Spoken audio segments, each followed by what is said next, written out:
దాన్ని just realise అయ్యే లోపు ఎలా అనిపిస్తుంది ఆడియన్స్ సినిమా చూడడం? చాలా చాలా నేను ఏదైతే మిస్ అయ్యానో వాటితో సినిమా చేసి సో ఫైనల్గా మళ్ళీ అలాగే మొత్తం అందరితో ట్రావెల్ అయ్యి మా బ్యాచ్ మొత్తం అందరం కలిసి మా బ్యాచ్ నుంచి ఒకటి వచ్చి తను చేయడం ఈ రెస్పాన్స్ ఇవ్వడం చాలా చాలా చాలా ఆనందంగా అనిపించింది.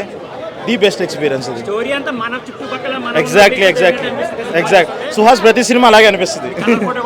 అదే అదే అదే అదే సుహాస్ ఫస్ట్ మీద హిట్ ఇచ్చారు కదా, మనకి రీసెంట్ గా బాపుట్టేకి మనకి ఫస్ట్ హిట్ కదా, సో దాని గురించి మీరు ఎలా ఫీల్ అవుతారు? అయ్యయ్యో అదే ఇదే అదే అదే మేనల్లుడే.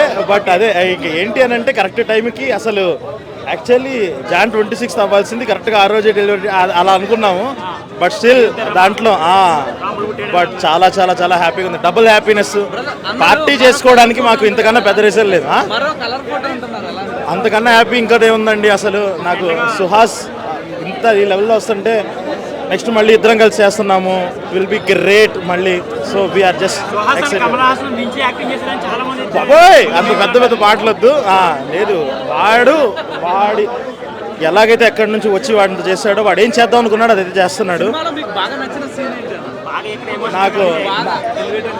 నాకు బాగా నచ్చిన సీన్ అంటే బ్రేకప్ సీన్ అండి. బ్రేకప్ సీన్ నా ఫేవరెట్. ఇమీడియట్ స్టార్ట్ అయిపోతుంది. దసరాకి మనం కలుద్దాం. ఇట్ విల్ బి గ్రేట్ అండి డెఫినెట్గా.